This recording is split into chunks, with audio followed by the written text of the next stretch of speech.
Capítulo 43. Barreras quebrantadas.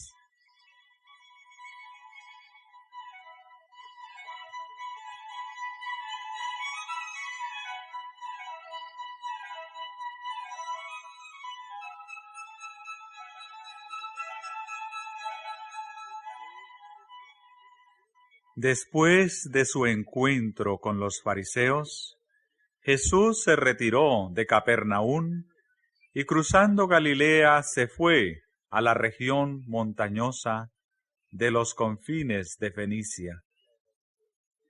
Mirando hacia el occidente, podía ver dispersas por la llanura que se extendía abajo las antiguas ciudades de Tiro y Sidón, con sus templos paganos, sus magníficos palacios y emporios de comercio, y los puertos llenos de embarcaciones cargadas. Más allá se encontraba la expansión azul del Mediterráneo, por el cual los mensajeros del Evangelio iban a llevar las buenas nuevas hasta los centros del gran imperio mundial. Pero el tiempo no había llegado todavía. La obra que le esperaba ahora consistía en preparar a sus discípulos para su misión. Al venir a esa región, esperaba encontrar el retraimiento que no había podido conseguir en Betsaida. Sin embargo, este no era su único propósito al hacer el viaje.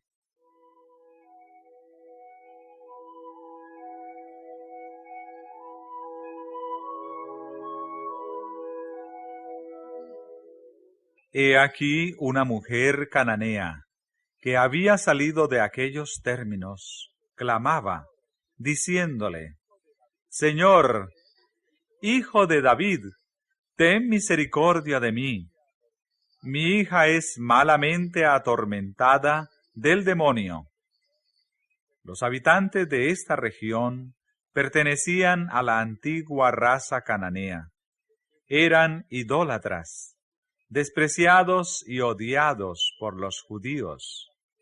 A esta clase pertenecía la mujer que ahora había venido a Jesús.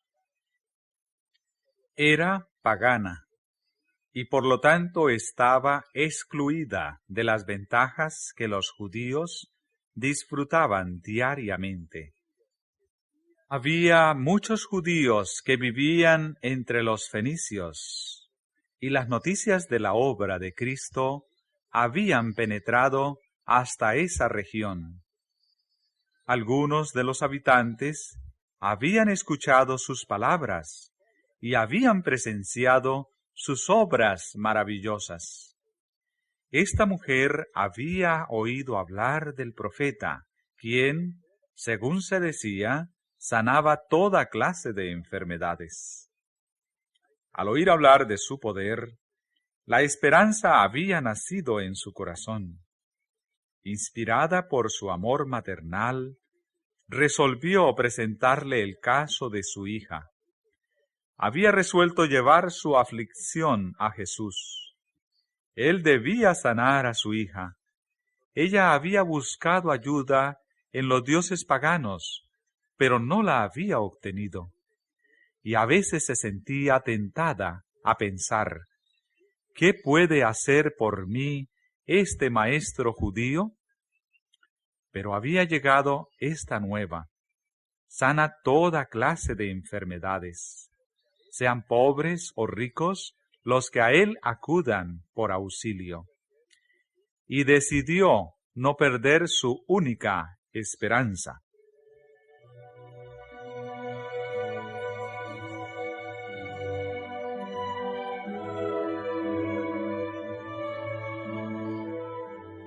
Cristo conocía la situación de esta mujer. Él sabía que ella anhelaba verle y se colocó en su camino. Ayudándola en su aflicción, él podía dar una representación viva de la lección que quería enseñar. Para esto había traído a sus discípulos. Deseaba que ellos viesen la ignorancia existente en las ciudades y aldeas cercanas a la tierra de Israel. El pueblo al cual había sido dada toda oportunidad de comprender la verdad, no conocía las necesidades de aquellos que le rodeaban. No hacía ningún esfuerzo para ayudar a las almas que estaban en tinieblas. El muro de separación que el orgullo judío había erigido impedía hasta a los discípulos sentir simpatía por el mundo pagano. Pero las barreras debían ser derribadas.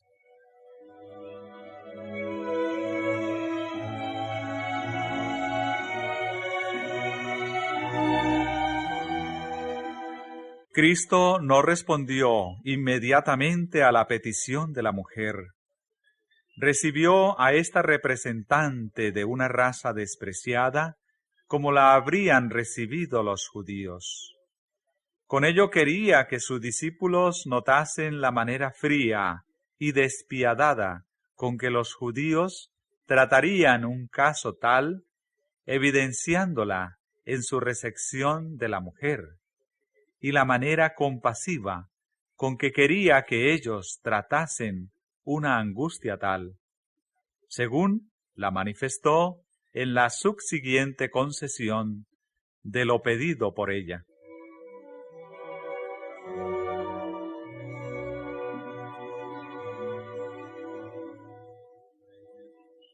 Pero aunque Jesús no respondió, la mujer no perdió su fe. Mientras él obraba como si no la hubiese oído, ella le siguió y continuó suplicándole. Molestados por su importunidad, los discípulos pidieron a Jesús que la despidiera. Veían que su maestro la trataba con indiferencia y, por lo tanto, suponían que le agradaba el prejuicio de los judíos contra los cananeos.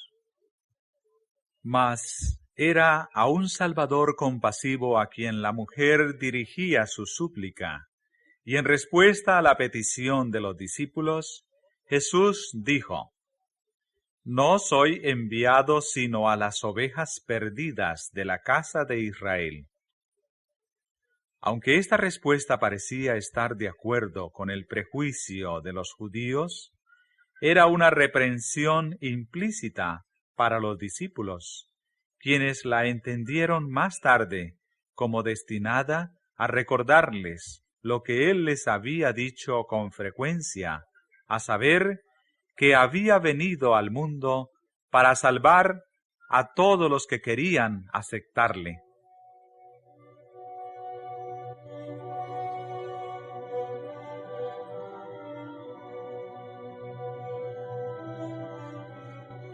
La mujer presentaba su caso con instancia y creciente fervor, postrándose a los pies de Cristo y clamando: «Señor, socórreme». Jesús, aparentando todavía rechazar sus súplicas, según el prejuicio despiadado de los judíos, contestó: «¿No es bien tomar el pan de los hijos y echarlo a los perrillos?». Esto era virtualmente aseverar que no era justo conceder a los extranjeros y enemigos de Israel las bendiciones traídas al pueblo favorecido de Dios. Esta respuesta habría desanimado completamente a una suplicante menos ferviente, pero la mujer vio que había llegado su oportunidad. Bajo la aparente negativa de Jesús, vio una compasión que él no podía ocultar. «Sí, Señor», contestó, mas los perrillos comen de las migajas que caen de la mesa de sus señores. Mientras que los hijos de la casa comen en la mesa del Padre, los perros mismos no quedan sin alimento. Tienen derecho a las migajas que caen de la mesa abundantemente surtida. Así que mientras muchas bendiciones se daban a Israel, ¿no había también alguna para ella? Si era considerada como perro, ¿no tenía como tal derecho a una migaja de su gracia?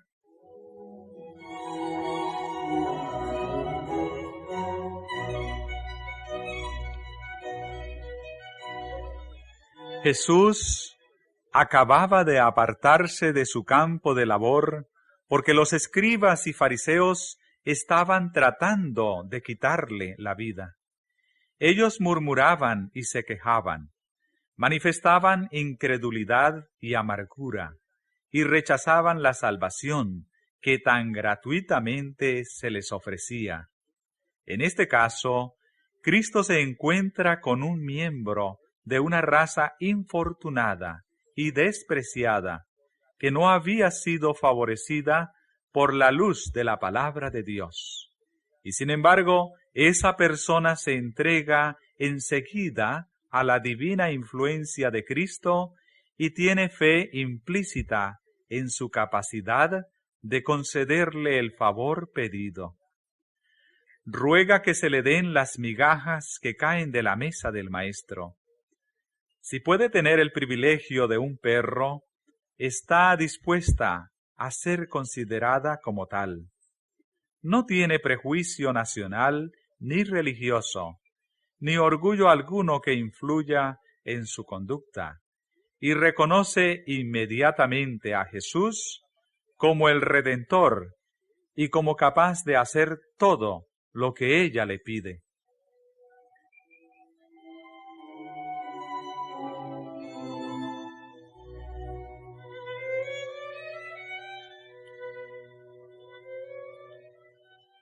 El Salvador está satisfecho.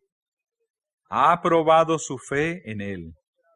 Por su trato con ella, ha demostrado que aquella que Israel había considerado como paria no era ya extranjera, sino hija en la familia de Dios. Y como hija, es su privilegio participar de los dones del Padre. Cristo le concede ahora lo que le pedía y concluye la lección para los discípulos. Volviéndose hacia ella con una mirada de compasión y amor, dice: «Oh mujer, grande es tu fe, sea hecho contigo como quieres».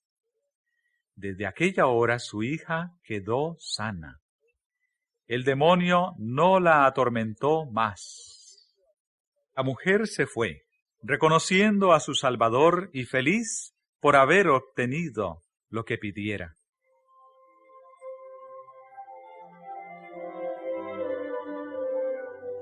Este fue el único milagro que Jesús realizó durante este viaje.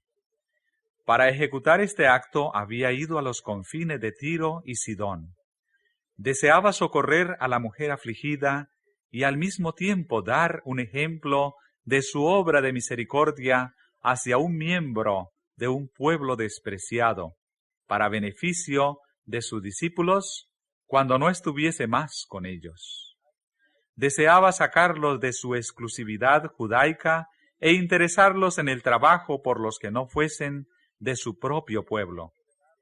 Jesús anhelaba revelar los profundos misterios de la verdad que habían quedado ocultos durante siglos, a fin de que los gentiles fuesen coherederos con los judíos y consortes de su promesa en Cristo por el Evangelio. Los discípulos tardaron mucho en aprender esta verdad, y el Maestro Divino les dio lección tras lección.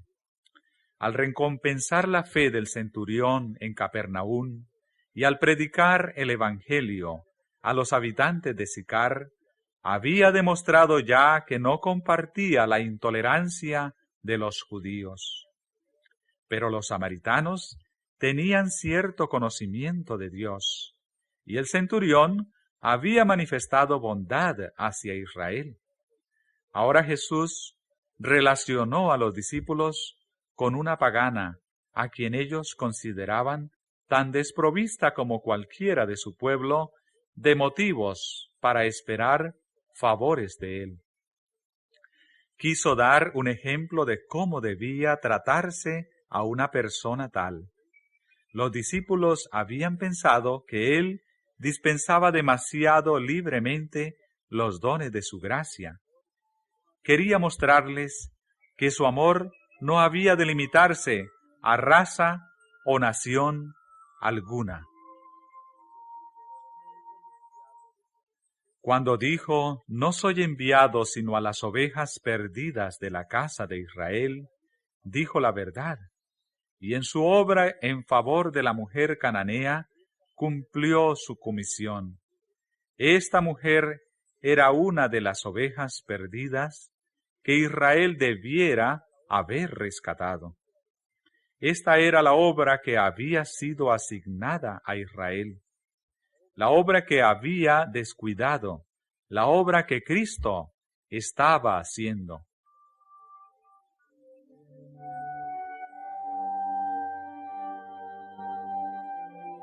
Este acto reveló con mayor plenitud a los discípulos la labor que les esperaba entre los gentiles. Vieron un amplio campo de utilidad fuera de Judea. Vieron almas que sobrellevaban tristezas desconocidas para los que eran más favorecidos. Entre aquellos a quienes se les había enseñado a despreciar, había almas que anhelaban la ayuda del gran médico y que tenían hambre por la luz de la verdad, que había sido dada en tanta abundancia a los judíos.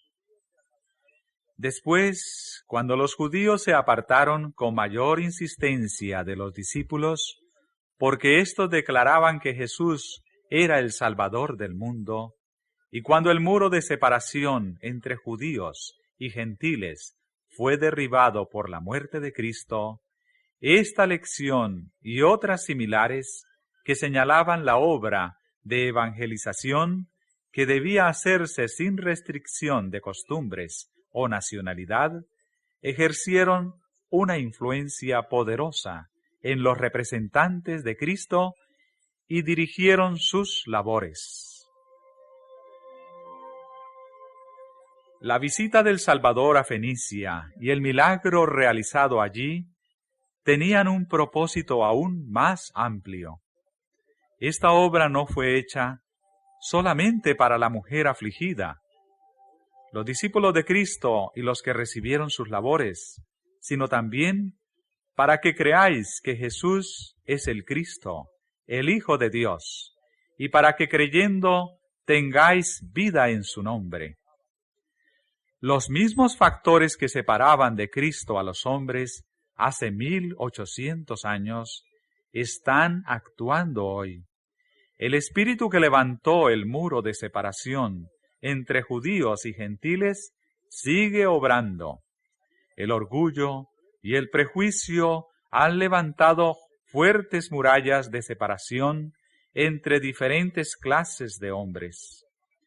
Cristo y su misión han sido mal representados, y multitudes se sienten virtualmente apartadas del ministerio del Evangelio. Pero no deben sentirse separadas de Cristo. No hay barreras que el hombre o Satanás puedan erigir y que la fe no pueda traspasar. Con fe, la mujer de Fenicia se lanzó contra las barreras que habían sido acumuladas entre judíos y gentiles.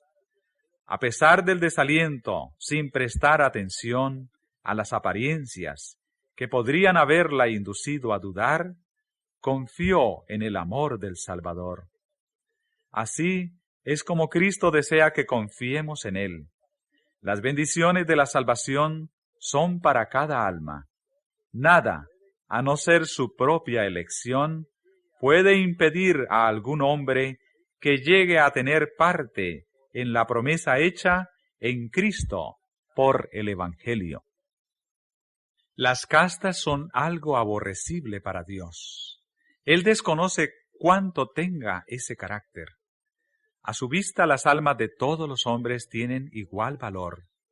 De una sangre ha hecho todo el linaje de los hombres, para que habitasen sobre toda la faz de la tierra, y les ha prefijado el orden de los tiempos y los términos de la habitación de ellos, para que buscasen a Dios, si en alguna manera palpando le hallen, aunque cierto no está lejos de cada uno de nosotros. Sin distinción de edad, jerarquía, nacionalidad o privilegio religioso, todos están invitados a venir a Él y vivir. Todo aquel que en Él creyere no será avergonzado, porque no hay diferencia. No hay judío ni griego, no hay siervo ni libre. El rico y el pobre se encontraron. A todos ellos hizo Jehová. El mismo que es Señor de todos, rico es para con todos los que le invocan. Porque todo aquel que invocare el nombre del Señor será salvo.